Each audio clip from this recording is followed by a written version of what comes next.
Well, hi, and welcome back to my channel. An update now on the Ekco radio, the U243. What I haven't done is I haven't filmed me changing capacitors, soldering in a couple of resistors and those sort of things, because I feel there are plenty of videos showing all that. And they're done by people who are much more skillful at making videos than I am. And one I would recommend if you want to see how this is done in practice is a YouTuber called Mr. Radio. And he works in a museum and restores literally hundreds of these sort of radios of all different types. And it's a very interesting channel. So there's that one, and of course there's Radio Cruncher, who does live streams mainly on Sundays, which is also worth a look in, and you can chat with others there. I'm not skillful enough to film and do the work, so basically what have I done? Well, I've replaced just about all the capacitors of any size. The tiny little RF ones in picofarads I haven't touched, but any of the waxies, especially the Hunts ones and the electrolytics, they've all been changed. And then I've done a little bit of lining up. I didn't do too much to the FM. My view with FM is if it works, leave well alone. Slightly trimmed it, but I didn't do much to it. I tuned up the AM on both medium wave and long wave. There's only one station on long wave these days, and that'll probably disappear soon, and that's Radio 4, BBC Radio 4. And on medium wave, there's about 3 stations that are reasonably close. I mean, yeah, obviously, if I waited until dark, I mean, it's still daytime at the moment, I'll pick up more stations. I've got it away from all these switch mode power supplies, and goodness knows what I've got in here. It would work a bit better. But that's the situation. So here's the radio, and I hope nothing drastic happens on camera, that's all. I have had it running, so I'll just plug it in down here so I can whip the plug out if I have to. This has got an extremely bright dial light, so that'll probably wipe everything else out on the video.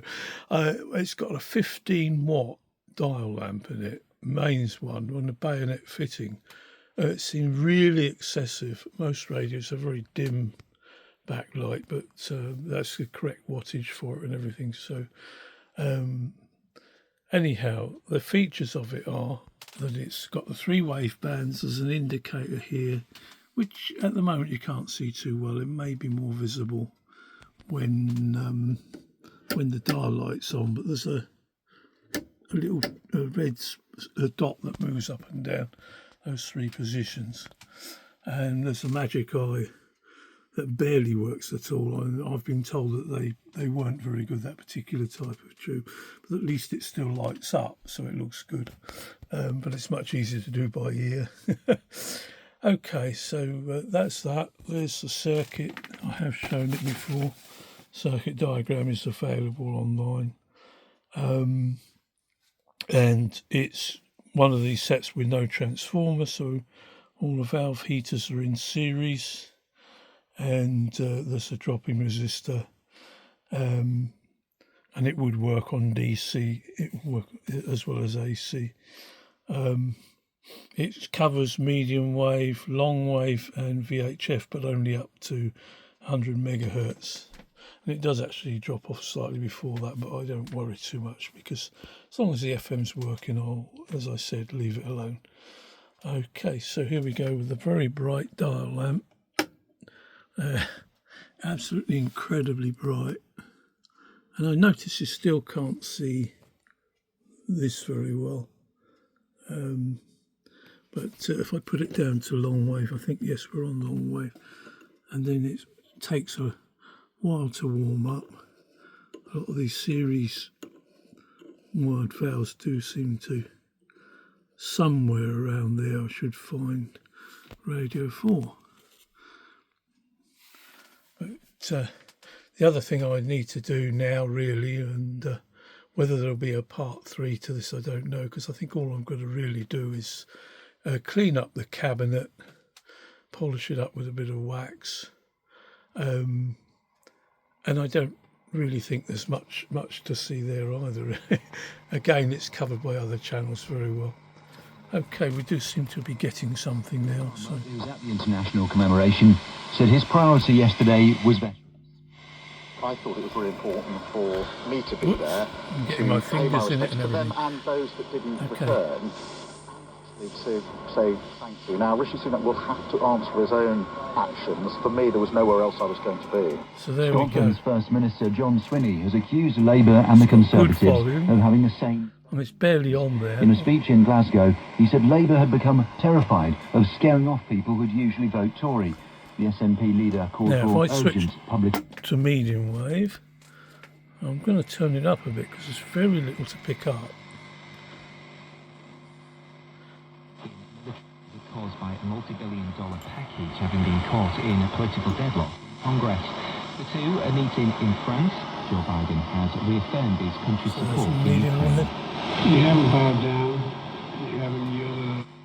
And again, there's a lot of noise around there. Live and in full against France here on TalkSport tomorrow. TalkSport News. Rishi Sunak apologised for leaving D-Day event early and denied that he was going there. There's one station that's very strong up here. And expressing to them my personal gratitude for everything that they have done and making sure that Tunes, right, there's hardly any stations really. He was last seen on Wednesday afternoon when he went on a hike. They're all talk stations. Can't have music on here obviously anyway because of copyright. Advertise your business on Punjab Radio. Call 020. So there we are, it's working on medium wave. Now VHF is a bit limited.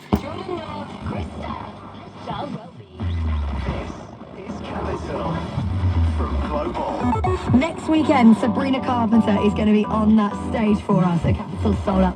Inappropriate, offensive and sexual comments.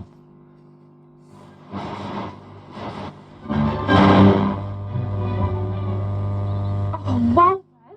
What? You look like you've time travelled from 1944. Is that uniform the real thing? Yeah, belonged to Rob.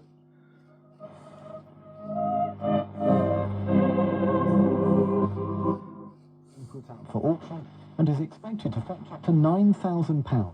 The device is one of just 50 made to promote the 2003 Hulk film. The British Heart Foundation, which received the console, says it was only available as a prize in a scratch card competition in cinemas. BBC News, it's 3 minutes past 2. Thank you, Adam. So there we go.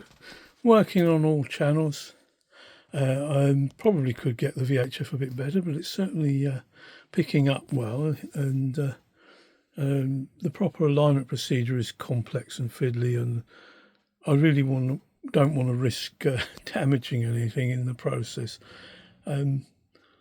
Now, the other thing really is, as I say, is going to be cleaning up the cabinet, polishing it, which is bit boring, and I don't think it would be all that interesting to show. This grill on the front, which I thought when I first saw it pictured was cloth, is actually a plastic sort of grill. I wouldn't want to try taking it apart so that I could clean those up thoroughly, because again, it's all in good condition, there's nothing broken, and it would be such a shame to actually break it by trying to do that. But I hope you don't feel disappointed really that I haven't brought you along on all the details of me soldering in capacitors, but I have to be honest and say that I'm not a person who's trained or works in videos, making videos, so it's very difficult for me to film and do the job, and I appreciate those that can do so all the more. But there we have it, a radio which has been brought up to working condition, And all I've really done is recapped it, done a little bit of alignment, cleaned all the switches thoroughly, put in a couple of resistors as well.